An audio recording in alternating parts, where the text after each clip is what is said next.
And so without much ado, let me introduce to you our guest speaker for today. Good afternoon to all of you again, and thank you for joining this program. He was a working student, and he earned his bachelor's degree in business administration, major in marketing at the University of San Carlos.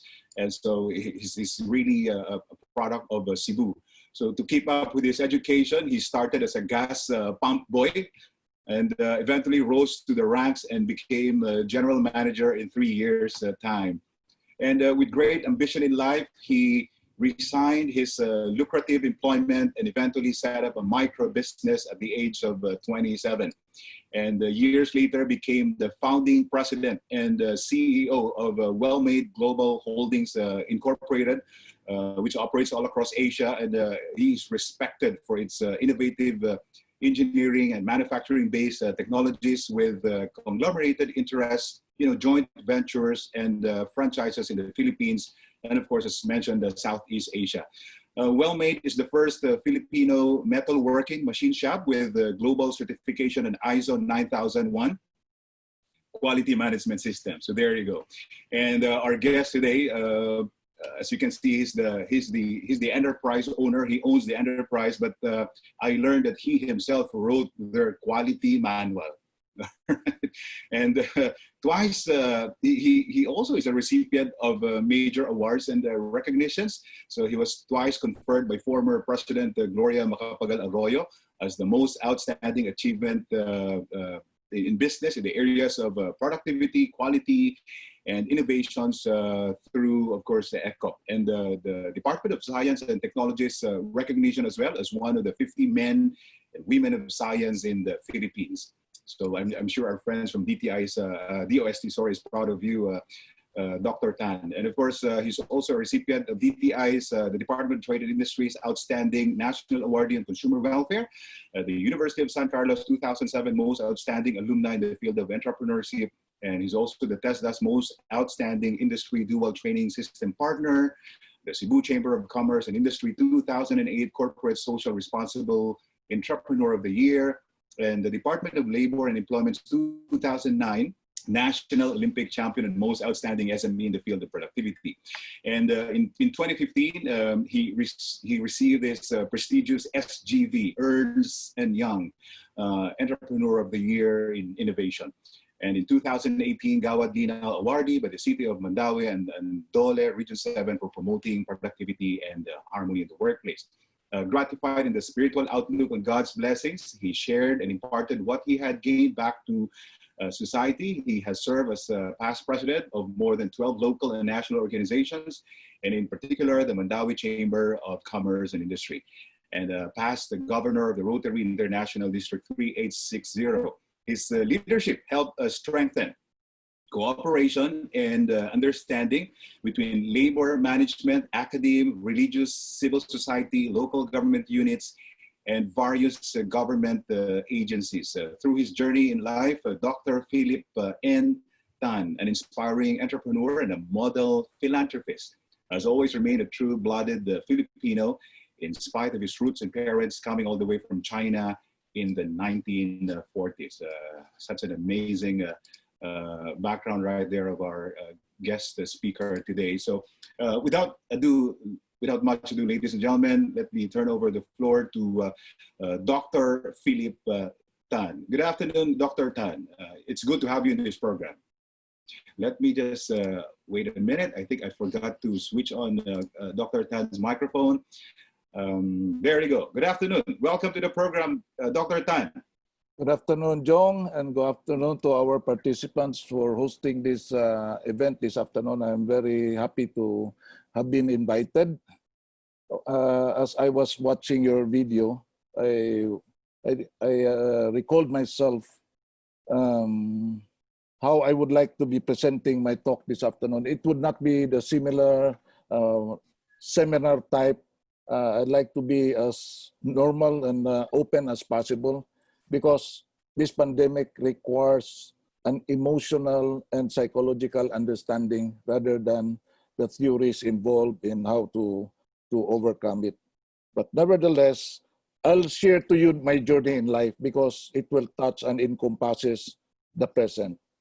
So thank you very much, Jong, for that introduction. Actually, it's true that I started my life as an employee. I was a working student. And in the 1979, 1980s, there was a crisis then.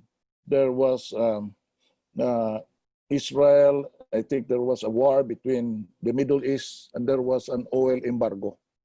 So in 1991, there was a rationing of fuel. Industries were also affected during that time, but it was able to recover fast as peace was able to establish among nations. Then in 1986, you could also remember that there was a local, our own crisis that was political in crisis. We had the transition of leadership from the Marcos to the 86 Korea Aquino time.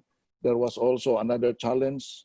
So what I'm trying to share to you is you need to understand that this pandemic or this crisis that we are facing right now falls into the cycle.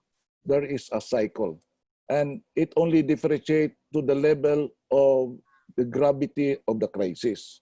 So in, in 1988, when I put up my own small company, it was okay. That was moving as it was a micro small company. It moved up, and I expanded. But there was another crisis looming when my expansion in 1996 or 1997, when I shifted from a local buy and sell business to engineering. Take note that I am not an engineer. Although I became a doctor because of my expertise in engineering, but my expertise in engineering is born out of experiences and my learnings abroad when I was fascinated already about sciences. No? So when I expanded in 95, 96, I invested so much money. Then came another crisis that was the Asian crisis, where our devaluation of currency almost doubled. When you borrow $1 of a loan, the next thing you know, the week after, is your dollar loan in peso is doubled already. And the interest went up so high. In that period of time, my business was about to go down. It went about speeding off that moment that I was about to give it up. But it was a good thing that my loans, my expansion loans, I did not follow the normal business prudence of borrowing dollar, because during that time, the dollar, when you borrow dollar, it is very cheap. It was only 6%. When you borrow Philippine currency, the interest loan rates was double. It was 12%. Now the banks were coming at me and telling me, you know, you have to borrow dollar because it is cheap. It's 1/2 of your loan expense. But I said, what if it will devalue? He said, no, because you know our economic fundamentals, you know, the usual banking notion of we're very strong, etc., etc. But remember, we are living in holistic in the world. We do not live in the Philippines alone. We get to be affected out of somebody's problem outside our own country. So these things, if you would consider, I did not borrow the dollar. I said I will borrow peso because I can lock in that amount based on that computation and still make money. I can sleep soundly. True enough, after almost 2 years, this crisis came on. Then, well, I was able to weather it because my loan were in peso, but the interest rates during that time was so high, it shoot up to around almost 22 to 25% per annum, per year. So just imagine, if you make money, then majority of it goes to in payment of your loan and principal. So in the next 4 years during that time, my company really have to work hard just to pay off the banks. Otherwise, it would have been a very big problem already. So learning from that, we went through the process again. Then in 2002, I decided to jump into ISO 9001. People were asking me, oh, what are you doing with your ISO 9001? What made you decide to go into that level? I said, you know what? I have learned so many things in my problems with one that I think we need to establish systems. You know, Jong and me, we have been always talking about it. I rather invest on system rather than on people per se. I'm not saying I am not going to develop people, but the priority is to first develop your system, and people, the right people will follow. Without a system, you cannot hire the right people. Or you can hire the right people, but it is going to be very, very expensive. So there's a cut somewhere. Because system is expensive, but in the long run, it is going to be cheap. But you don't like to invest on system, then you invest on people because you think it is cheaper because you don't have to invest. But it does not work that way. So anyway, after in 2002, I got my certification. I expanded little by little again. So expansion. In 2008, we had another crisis. And that was what we call the financial mortgage crisis in the US. So there was another world financial crisis during that time. Mr. Dr. Tan, yeah, sorry to interrupt you there. I think I really have to ask you this question because you started talking about system already, and I know for a fact that you wrote your own quality manual, by the way. Yes. And for me, it's kind of rare. I've been working with so many organizations, and your leadership for me is rare because your leadership is so hands-on that you wanted to really be a part of the action, if I can say that. I'd like to know. I think the audience also would like to know, when you wrote your system, what were your considerations? How did you write it? What are things that you have to ensure that should be part of your system? Well, of course, I have to hire consultants because I do not know what is an ISO, but in my mind, ISO is good. So, but how can I? So I hired a consultant. But the first, the agreement that the consultant has with me, he said, I told him, don't teach other people if I will not learn from you. Because if I will not learn from you, I'll fire you. Very simple.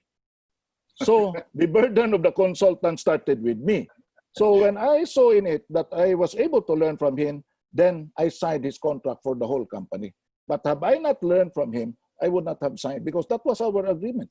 So meaning, the owner here, if you are not sold out to the system, actually will never make anywhere.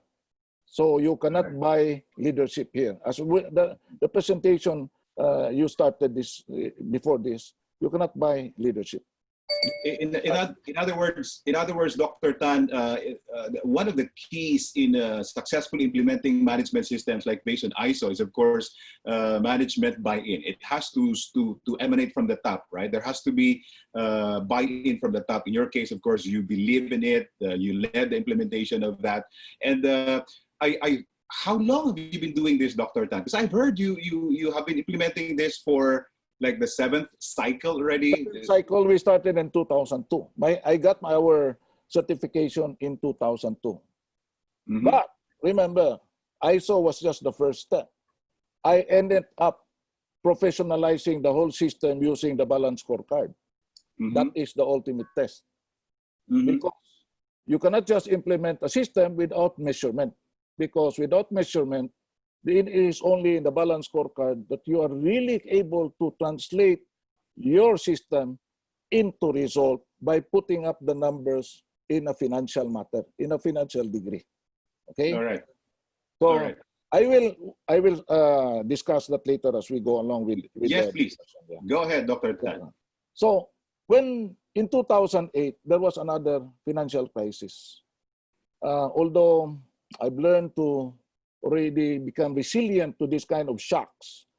But I in my mind, I always think that something would go wrong.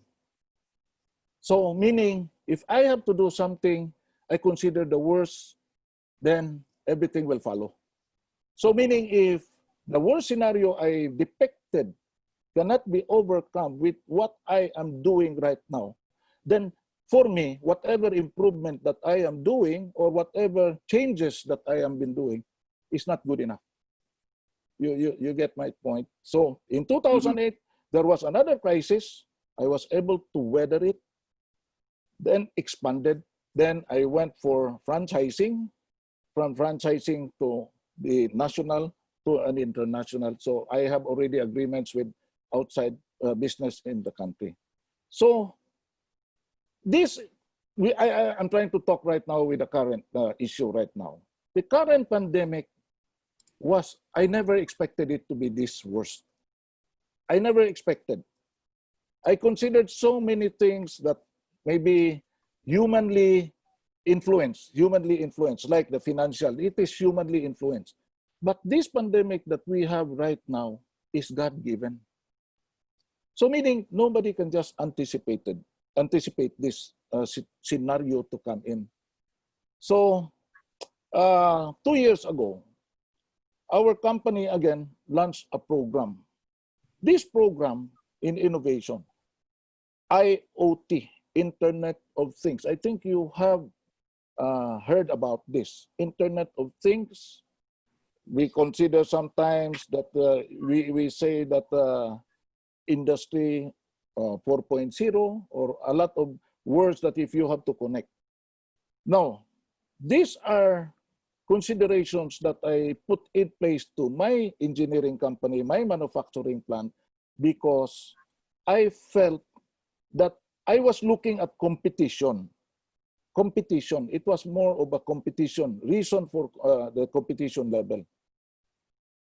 But after which, during the time when January came in, during the initial, it was not yet pandemic, but there was already some rumors about this virus. Then February came in.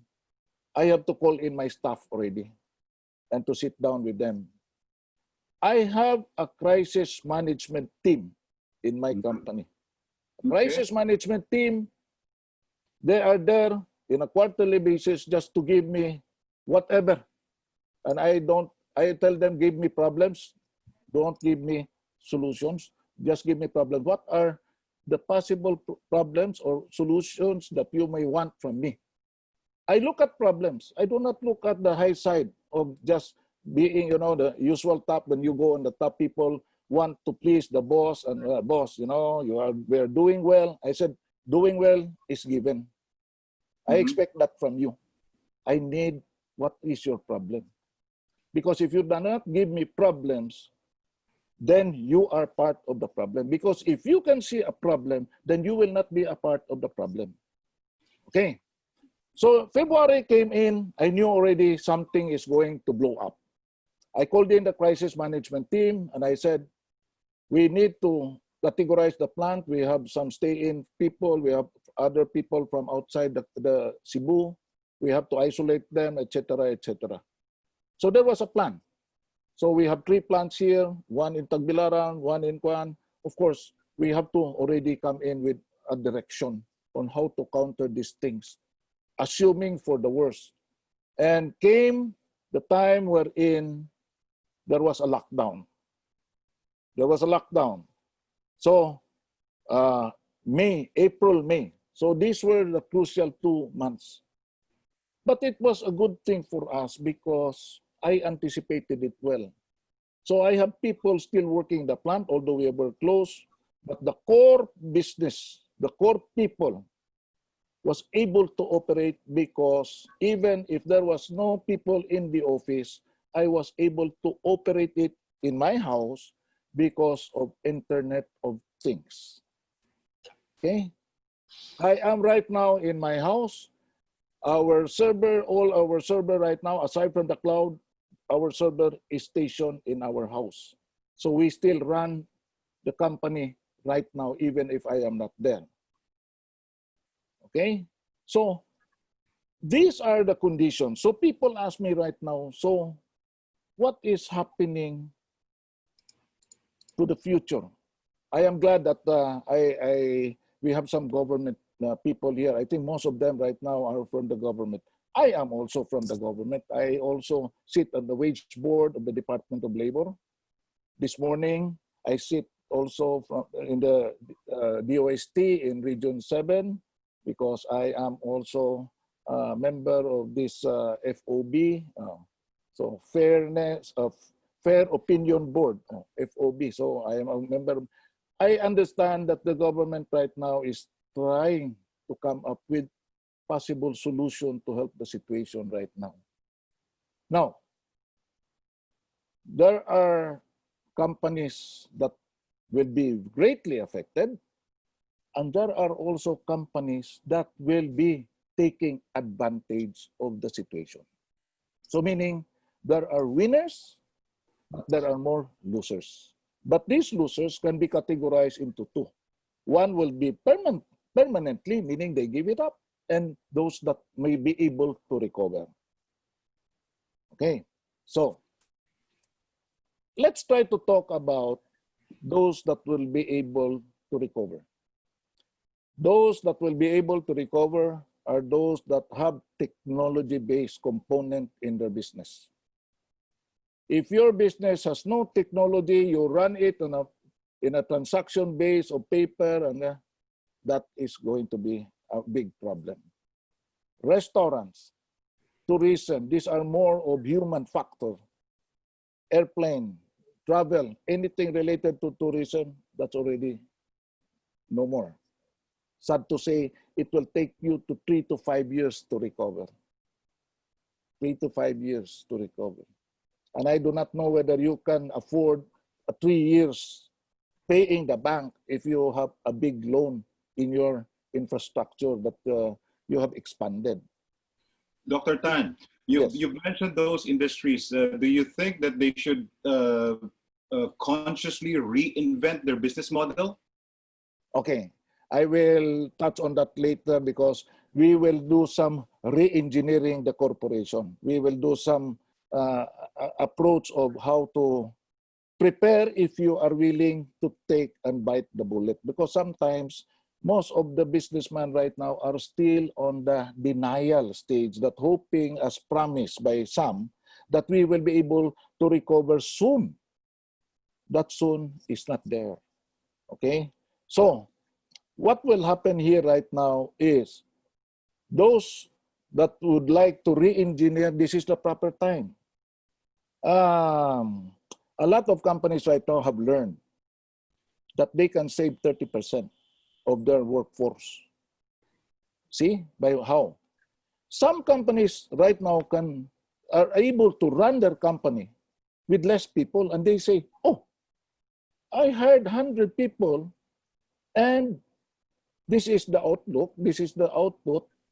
Right now, with less people, more or less, the ratio is still the same. Maybe my income, my sales is not that much, but my cost is also lesser and equals to better profit. Maybe before the sales was so big, but you have so much wastages in your operation because of inefficiency in your organization, then your margin looks good because your sales is high, but your margin is small, is low because of that carrying cost. No, that one. But if you try to a lot of companies right now, even in the US, they have to re-engineer their operations right now because they saw in it that with less people, they can still operate the company. So that's a very big learning because they are forced to good right now. That is, maybe, Jong, that is one of those things that we will discuss in detail later as we go into the Q&A, because that is very important. Maybe for some, Dr. Tan, it's not just simply re-engineering. They really have to reinvent instead. Yes. When you say re-engineering, meaning you have some basis of the current, then you have to retool it again. And maybe this composed of two. you have to invest on your system, technology, and people, or something like that. It is a combination. It's never one or the other. So with this current scenario right now, I have been reading a lot of situations. I also would like to beg with our friends in the SUC, no, state universities and colleges, right now, that they also have to reinvent themselves right now. Because, well, of course, I used to be in the board of regents of the Cebu Technological University. I know how the state university is run in 4 years' time. I know the in and outs there. So we need to reinvent and retool, not the university, but our professors. They have to retool because some of our professors are already 60, 70 years old. They cannot, some of them do not even know how to operate a PowerPoint. So they're teaching in the classroom using chalk and, the usual whiteboard. Now, anyway, so this will force a lot of, then, of course, as I've said, GOCC, you need also to retool, because in government right now, we have been pressured, you have been pressured to help us. But if our line of thinking is not there, so it is very sad, because we businessmen, the taxpayer that really gives the economy the money, would not be able to survive. So right now, the scenario right now is, while the government is borrowing so much money, we have borrowed so much money externally and the local, but yet, remember, the business is not yet prioritized, because the priority of government right now is health. So the lockdown in the past 3 months to 4 months right now, here in particular here in Cebu, has really damaged the economy of the Cebuanos here in Cebu in particular. Manila, I also understand they are similar in what Cebu is experiencing, but even if you are outside Cebu, you will still be affected indirectly. Okay? You will still be affected indirectly. So, there's a saying that no man is an island. No man stands alone. We cannot stand alone, you cannot stand alone. If the whole country in the Philippines will not be able to see that light together, then the chamber right now is been complaining that we have not yet received whatever would have assistance from the government. We cannot do anything already because that is already given. So maybe this is a right forum for me to say this, because a lot of people do not value the importance of system. They think that system, you buy a software, then the system comes in with the software comes with the system, and you just plug in the software, and the system will provide everything and solves the problem. Unfortunately, it is not.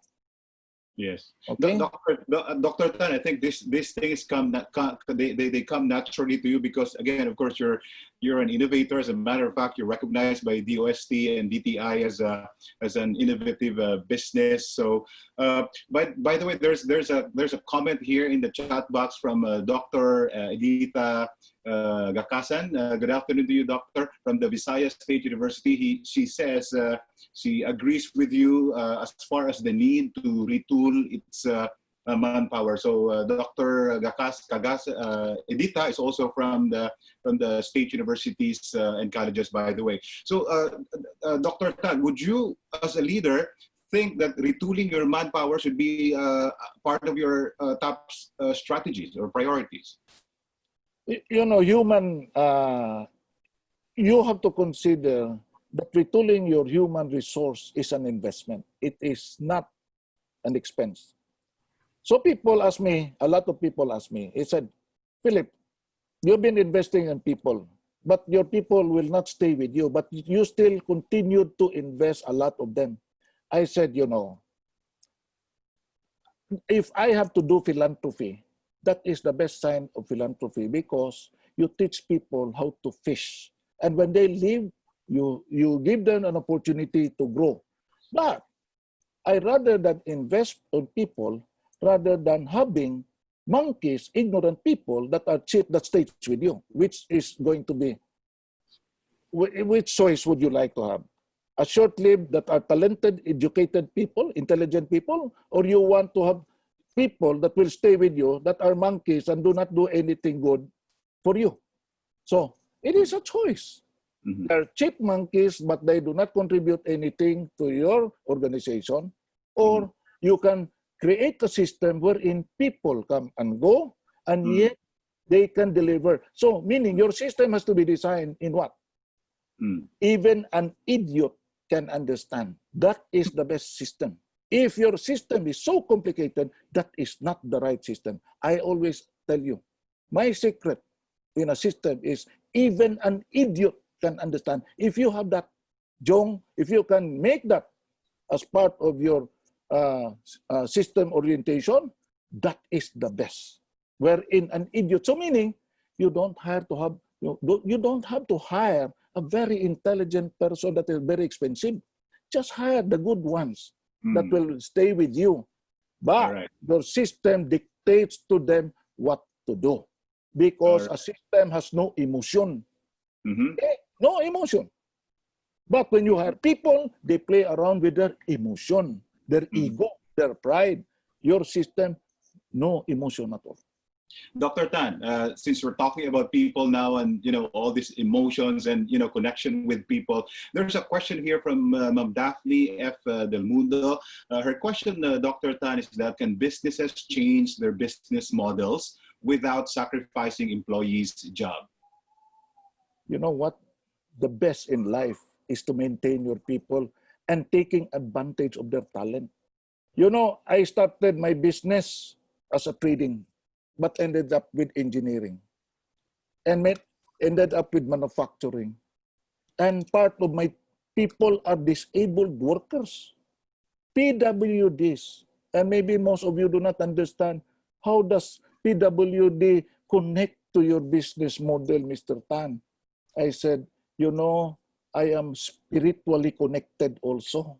I know how it feels to be poor. I was once just an ordinary person. And these PWDs that are already integrated as part of our system shows to you that things is possible. Things is possible. You know, my PWDs, they are more loyal. They are even hardworking than those that are complete. And they will die for you. These are things that I can tell you. All right. Dr. Tan, aren't these easier said than done? Like organizations, businesses are bleeding on the red, and you know they still have to pay salaries of employees, and then they're not earning for the last 4 months. What are your thoughts about this as a businessman? It is true. I am not telling you that I am not hurting right now. I am hurting right now, but this being hurt is a recollection for you to do something good. You know, they say it is many are called, few are chosen. You cannot enter the kingdom of heaven without sacrifices. In business, that is still the same. Sometimes these sacrifices teach you a lot of lessons in life for you to do the change, for you to re-engineer. It teaches you these things. It forces you because right now, you've learned things the hard way. Okay? I am learning right now. But because of the system requires me to easily adapt it, then I can move on faster than those that have no system at all. Because right now they are still confused of what they are going. Because in a system, you are properly guided already. Considering this and that, you already have the baseline. You have the baseline. You have the working environment within you. But without a system, how can you go on blindly? just guesswork because of this, because of that. See? So I hope na you know what you talk about leadership. The speaker was well said. The compassion, everything he was saying. Actually, those things I have been doing it already even during those crisis time because I know how it feels. I started from being a worker, started from nothing also, and I also believe that these crucial times will allow us to do reflection, Jong. The reflection right now is crucial to move forward because if you will not reflect, you will allow yourself to dream and thinking that tomorrow things will just disappear, and you try to hear people telling you that, you know, we will overcome. By how? How do you overcome? Doing nothing will not overcome anything. So, even education right now, the biggest challenge right now, okay, students will not be reporting to school. How are you going to teach them using this medium? Okay, using this medium. This is okay. This is okay. There's no problem. But for you to be well educated using this medium, there is one ingredient here. If you are not disciplined, then you'll never learn anything also because you are on your own. Nobody can force you to learn. But in a school, you are there, so you're forced to learn somehow. But on your own, unlike this, so when I got fascinated with engineering, I never went to an engineering school. Did I go there? I finished a business school. In marketing, I will tell you, I will tell you that marketing is just an art of lying. So what's that? Marketing is an art of lying, meaning you don't have to lie in a way that will hurt people, but you don't have also to tell the truth. Marketing is image building, right? You market a product. For every product, there is always something defect. There is always a weakness, but you never say that. You will always say, this thing is always nice, you know, and all these things. Marketing, that is marketing. Now, Dr. Tan, can we quote you on that? no. But you know what? I try to make my discussion as fun as possible. Otherwise, you become very bored. But you know, when I started to be practicing my engineering, I was really disciplined. I went abroad for training. Government, DTI sent me for training, and a lot of mga schools were partner with me in my journey. And these things, I will tell you, God made life so simple. It's man that makes it complicated. So whatever complication that you are experiencing right now, that is made by yourself. God never made you that into that level. So maybe it's high time for us to sit down. Those 7 C's that he was saying is just a guide for you to do your reflection. It is a reflection thinking right now. Either you move forward, or you want to stagnate, or you want to retire and continue. But yeah, life is not all about this issue. You have to move forward right now. You have to move forward. And what is the forward right now? I am repositioning myself. You create your own strategy. You go into SWOT analysis right now. Admit the truth. No? Admit the truth. You know, there is no more denial. So whatever it is there, make a decision. Throw in the towel, continue, or what? If you can continue, okay, retool, and you know, this is the time to reinvest.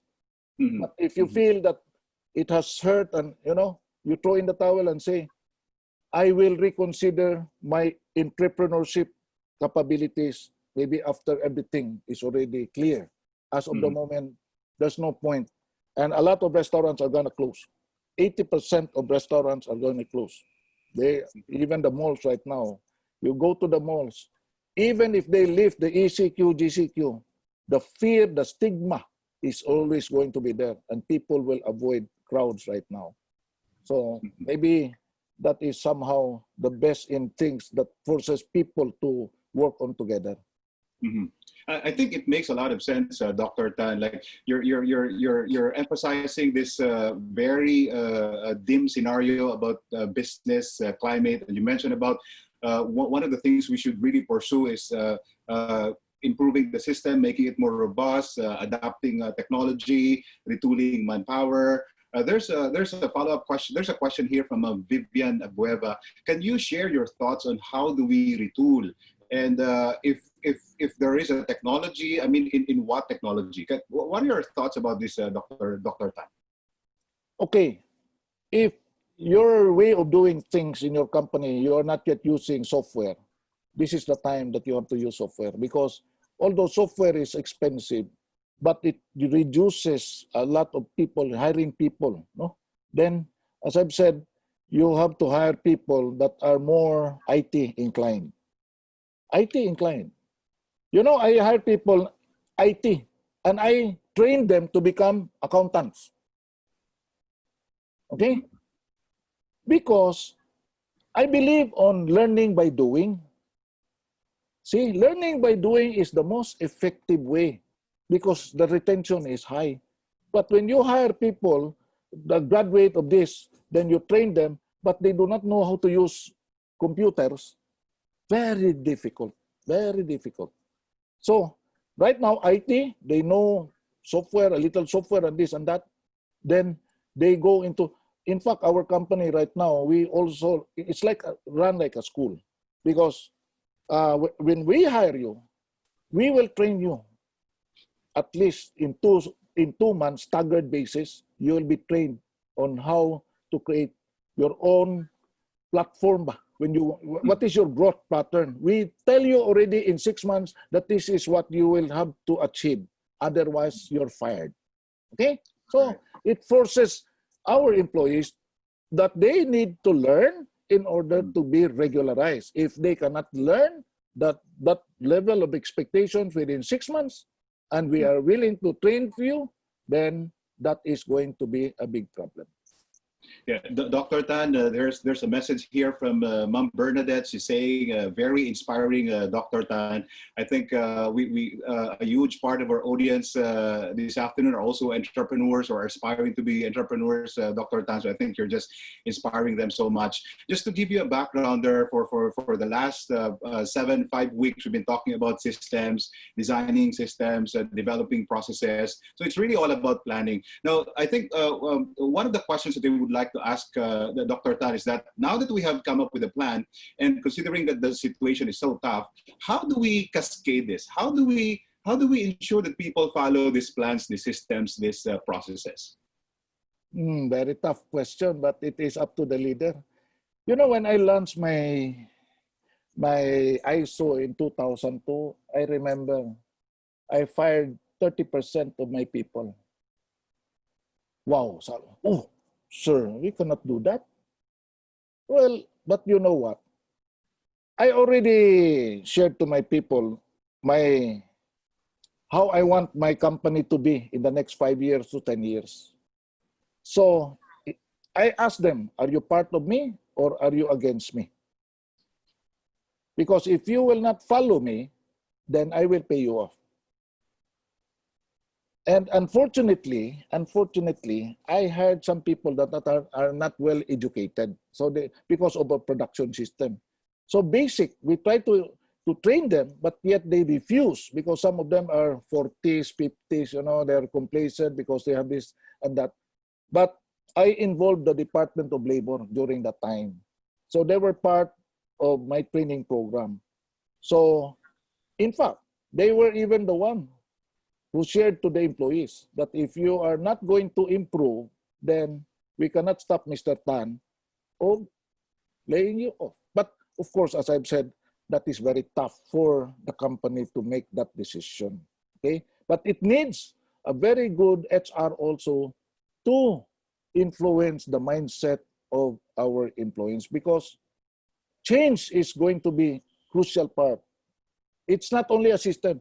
Change management, thinking here. This is very important, very important. The change management of the attitude, I always tell that to our people, attitude. All right, and we have more comments here. Dr. Tan, they're saying from Mom Edith Ramos, a very inspiring message. Thank you, Dr. Tan, and to AJF. Stay safe. You are just the perfect leader that we need at this time right now. So this is a really inspiring message, Dr. Tan. Between task and between people, what's your preference? Are you a task-oriented leader or are you a people-oriented leader? You know, if your objective is very clear, a task is always about objective. You know, you're given a task to comply. A task is always your guide. Now, your people will only be as good to the task they are assigned if the clarity and compensation is there. You know, our company, we also adopt a productivity gain sharing. So what is a productivity gain sharing? Our salaries are just a little bit higher than industry standard. But they can earn as much as 30 to 100% of their salary given if they achieve their productivity targets or productivity task or whatever task that you are supposed to deliver to me, there is a reward system. See? Because you expect people to work so hard and there is no add-on. And you will just expect that everybody receives the same amount of salary thinking that they will also contribute on the same level. That is not possible. See? So people have to be evaluated. That is why that balance scorecard I was saying, because that creates the value of the task that you will be given. If we do not agree that this is what we will be going to do, and you just tell them, okay, this is the sheet of paper, and you just comply without them understanding and without telling them also what is it for them, then that would be a big problem. People, there would be a resistance level. So maybe these are the things in life. We have to remember also, reward is also as good as trying to encourage them. Dr. Tan, how do you inspire good performance in the organization? Well, monthly we have this outstanding employee, etc. Then we give them gift certificate. Then at the year end during Christmas party, we give them again. But the productivity is given to them. They have a scorecard. They have a scorecard so that we are very transparent. In fact, they know what is the score for them to qualify to get this amount. Mayroong corresponding computation. In fact, that is already using software. So that's not manipulated by the company already. That is already, we use barcoding system in our production and everything. So even by tomorrow, we know already your productivity level. Today, by tomorrow morning at 9 o'clock, we already have the list of those employees that are productive and that have hit their target.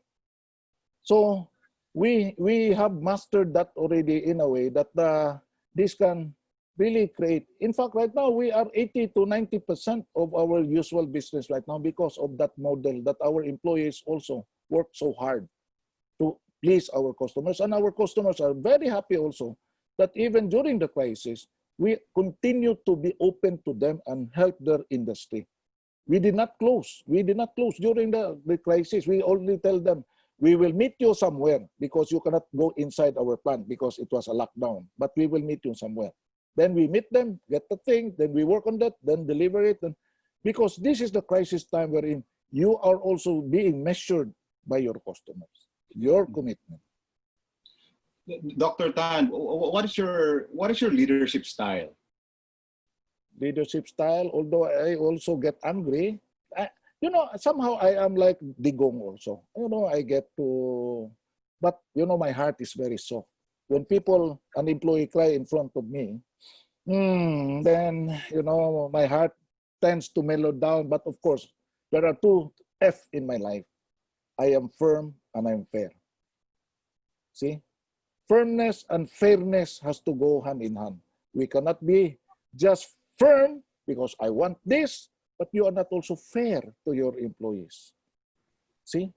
So, my employees, as I've said, they are treated very in a manner that they are respected. They can go to my office anytime and they can talk to me. I go to the plant also in the morning during, not now, but before, I talk to them. Even I drink with them just to let them feel. And sometimes when they get drunk, they will tell me the truth. There are so many things that comes out when they get drunk.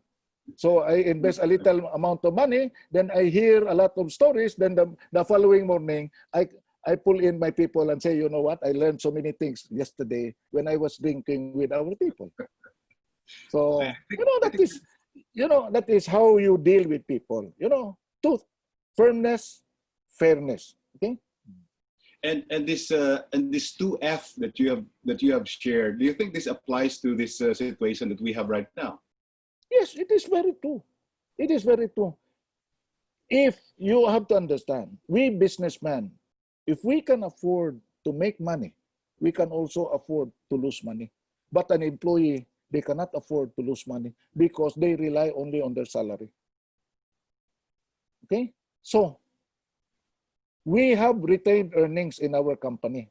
Okay? But an employee, if you look at them, they are not able to overcome this crisis in 2 months, 3 months time without salary. No, you cannot. So during the crisis, I have to find ways how to, help them too. So that is why I need to open the plant to let them do something. Even during the crisis time, we were doing maintenance work in our plant just to keep them receiving salaries. So during these times, you look at it. Maybe you don't have enough jobs, but you can do something that will also help do and improve your line of business and everything. You strategize. And I will tell you that in a crisis, it forces people to really become more creative and survive. The survival mode of human instinct is always there. When you're against the wall, then you have to make that survival mode. Mm-hmm. Well said. Well said. We've got a lot of really good comments here, Dr. Tan. They're saying, Mom, they're saying thank you. Your insights are really spot on. I'd like to know, Dr. Tan, what your thoughts are on this. Like, there are people who follow leaders because they have to follow this leader. Even if they don't like this leader, they follow it because they don't have a choice. What are your thoughts on that? Is that good leadership? No, that is a fear type of leadership. When you are afraid of your boss, you follow him blindly. You follow him blindly. My part of leadership is, that's why I said, give me problems. Because when you share me problems, meaning it challenges you as a leader to really come up also with how you will able to help them with their problems. But if you only want the sweet nothings, and that is a lousy leader, because that is not the kind of leader that we are supposed to have. Because a leader is one that will have to assume the first kind of problems that the company will be facing. I would like also to share to you. Prior to the lockdown, prior to this pandemic, although I was seeing it already, I called in my competitors to a summit, and I shared to them my direction and collaboration. My competitor. Did I try to kill them? No. I said no. I am here to help you. I am here to collaborate with you because I believe that I myself, if I will be the one left, is not also good because I cannot also absorb the business per se. But I said, let us collaborate. I am willing to sit down. And in fact, there were already 3 out of 12, those that attended, that already started collaboration with me. So meaning, you see, during the crisis, this is where your kindness has to come in. This is where you have to say, I extend my hand out of friendship and out of coexistence. We are not here to survive on our own at anybody's expense. That is not the correct way. Wow, that's well said, Dr. Tan. And well, our audience right now, they're both coming from the public sector, from the private sector. If there's one leadership style, do you think that we should all adapt? What would that be, Dr. Tan? Especially that right now the situation is kind of difficult. People are having second thoughts. What do we do as leaders and managers? I mean, if you're going to be, the one leading the organization, what is that one thing that you're going to do? I know you've mentioned quite a lot already. Well, you know what? When the pandemic started, my mother told me not to go to the plant and told me, I am not willing to risk you because of business, because I have two sons that are taking care of the business. But I told my mother, I said, Mama, the ship without a captain is dangerous. Although I will have to take all the precautionary measures, but I cannot abandon my people. I have to be there with them. See? Although I have to take care of my risk management. Risk management, that is a risk management. You have to adapt the risk management. But for you not to face the risk also is very dangerous. So you have to manage the risk, but you have to show your people that you are there with them. And they know. They know. And I conduct Zoom meetings with them and all these things and that. I find ways to help them.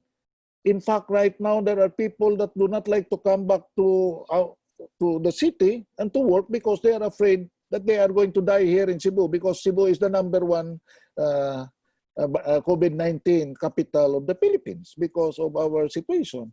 But I have to show to them, if the owner is not afraid, why are you afraid? Is your life more expensive than mine? I don't think so. See? But that is the kind of leadership that gets the respect out of your people. But if you are a leader that it only goes there when everything is already subside and you come there, oh, how are you? People will not respect you and they will say, what kind of a leader are you? See? So maybe in that level, and my training program right now is already designed for self-study.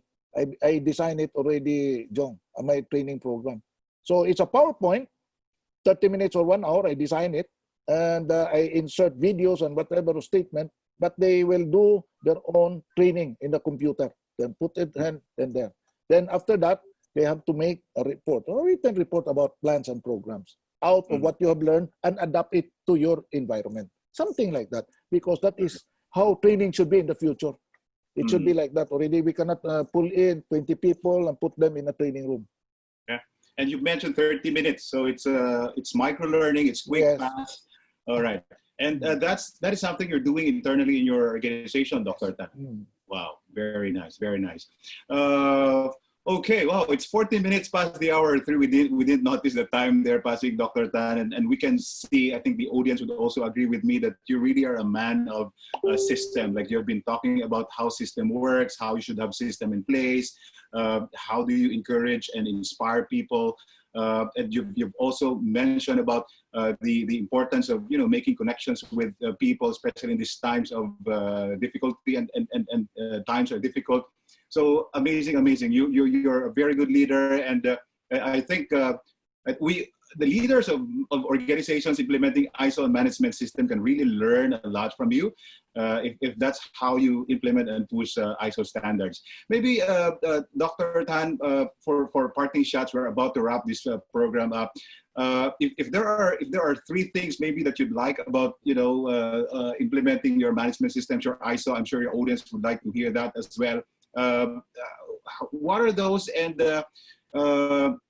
tell us about how leadership finally can really be a crucial element in the implementation of your ISO. Well, ISO for an entrepreneur will differ from an organization that is also, let's say, in government, no? Because in government you change the leader so often. So I'll start with the private sector.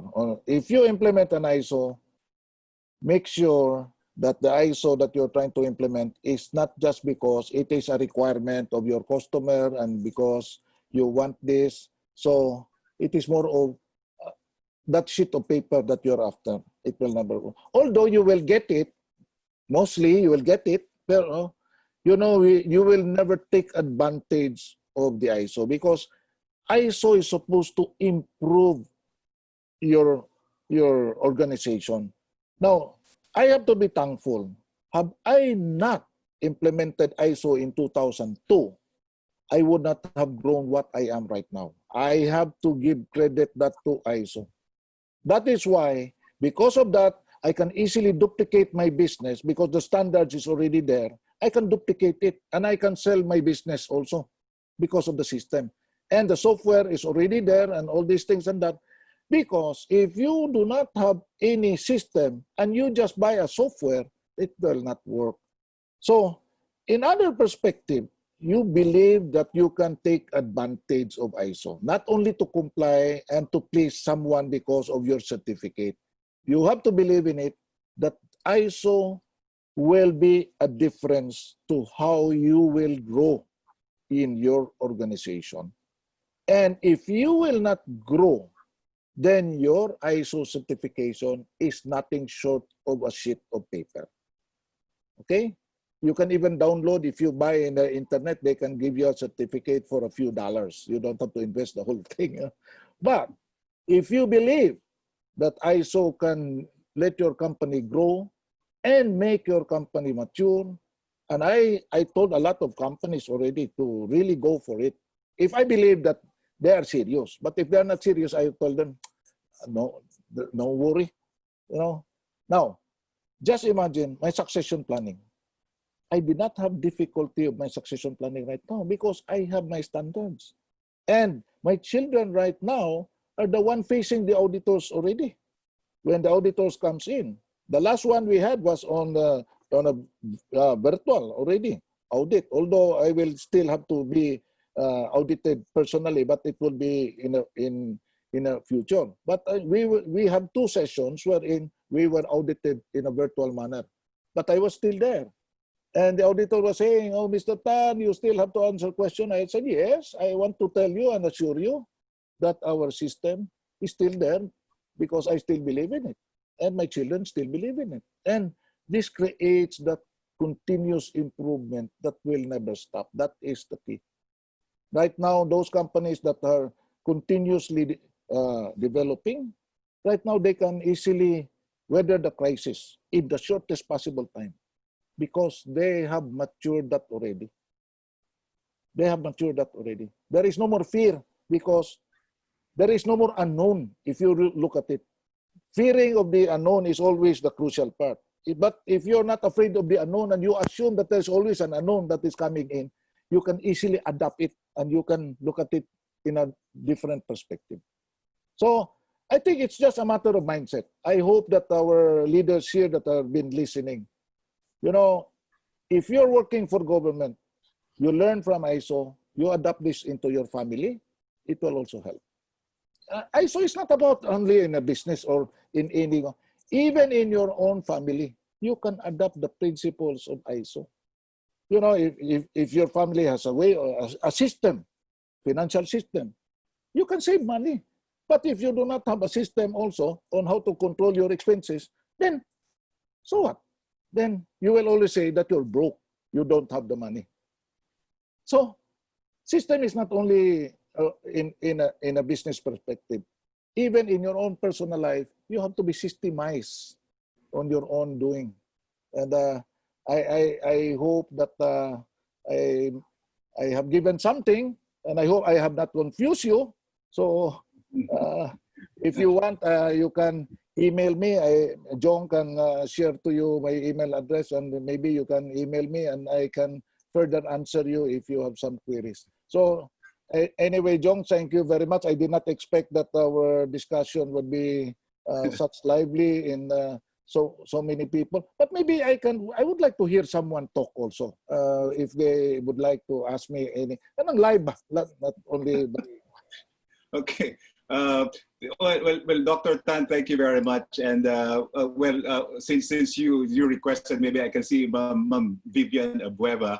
If you can be kind enough to switch on your microphone, Ma'am Vivian, and Dr. Tan would like to hear from the audience. Ma'am Vivian was the one who asked about your thoughts, Dr. Tan, on how do you retool, by the way, manpower. So, Ma'am Vivian, if you can be kind enough to just share your thoughts as well. Why did you ask about retooling, and where are you from, by the way, Ma'am Vivian? Yeah, you may want to switch on your microphone, Ma'am Vivian. Let's just have this quick interaction with the audience as requested by our distinguished guest, and then we'll wrap this up. And if you still have some questions or clarification, please feel free to type that in our chat box. And Dr. Philip, I hope you can see all these messages in the chat. Yeah. So very appreciative of what you're sharing here. I think most of them are inspired with your experience. There you go, Ma'am Vivian. Good afternoon to you. Good afternoon. So thank you for giving me this opportunity to personally, to virtually ask Sir Tan.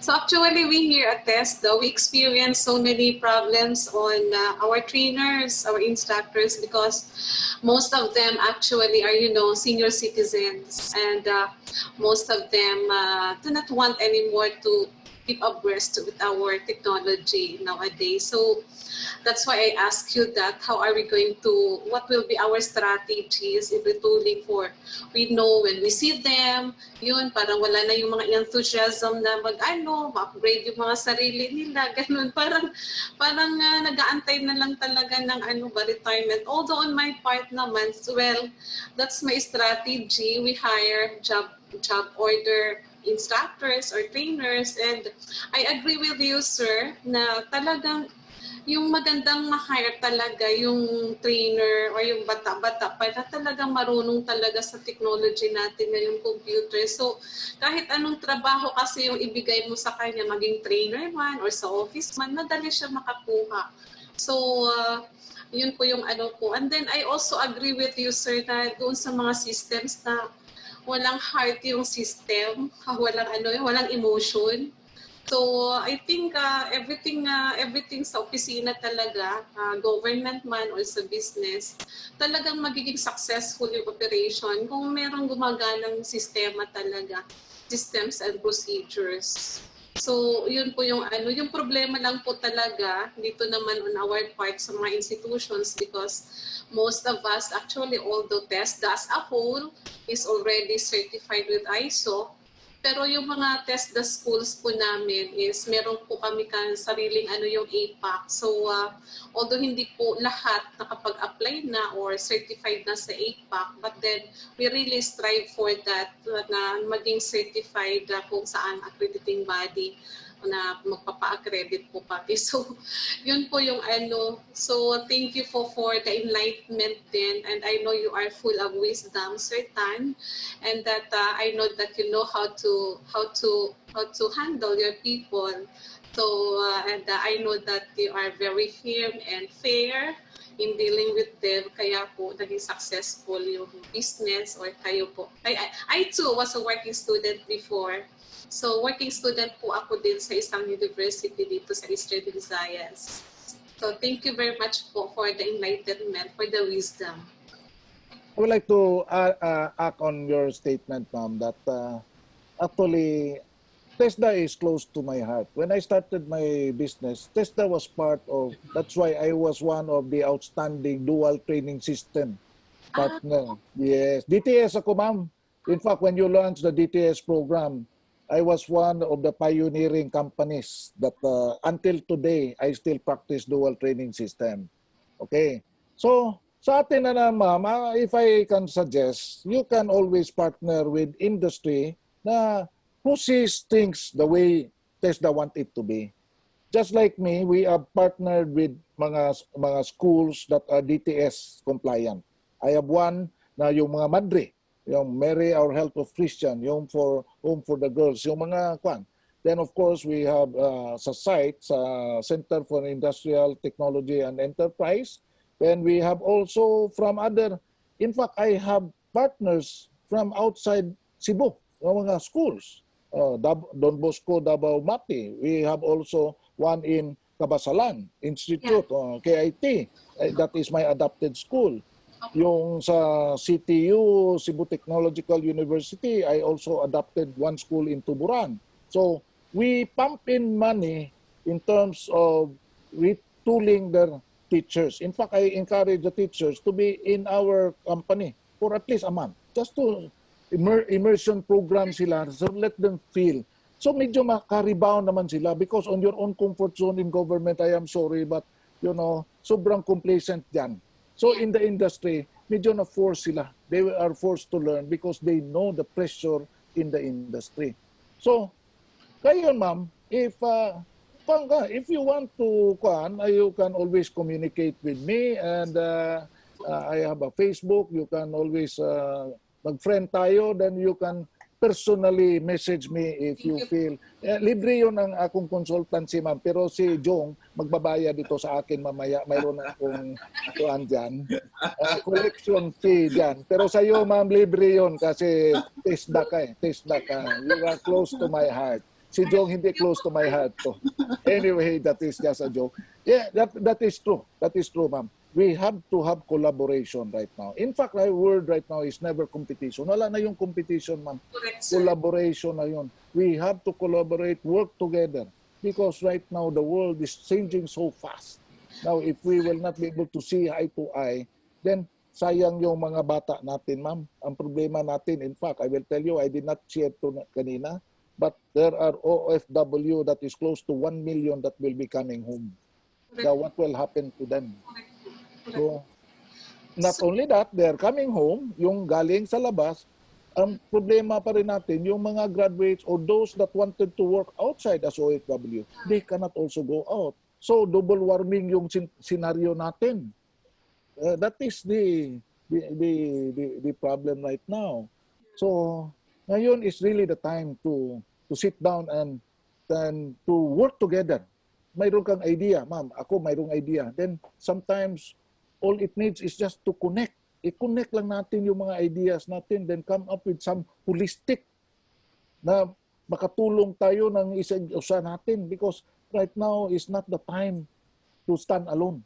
The time right now is to work together for the common good ng tao.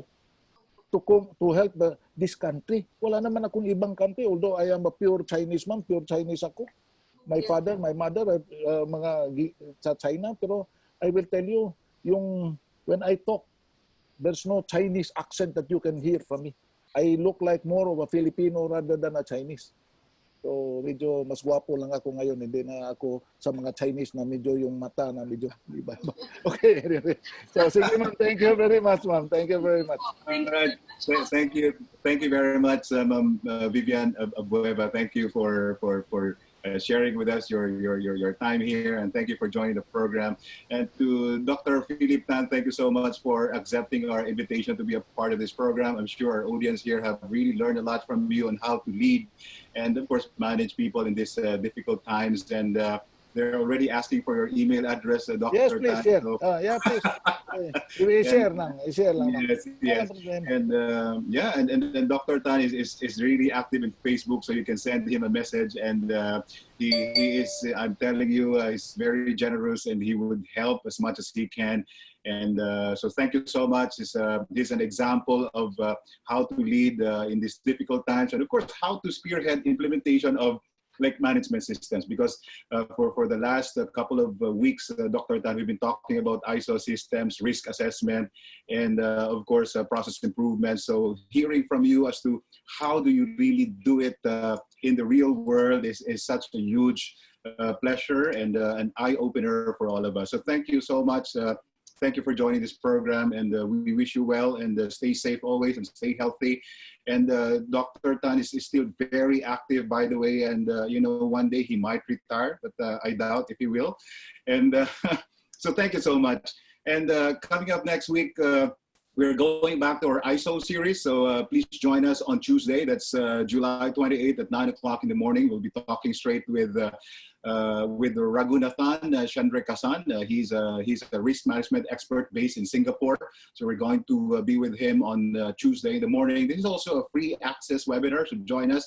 And we're going to go back to the discussions on ISO 30 and how do we further implement risk assessment. So join us in that program. And Dr. Tan, our hats off to you. Thank you so much. And to all of you, God bless, good luck, and Godspeed. As I always say, stay tuned and stay safe, and always do what you love to do. So thank you very much. Enjoy the rest of the day. Goodbye.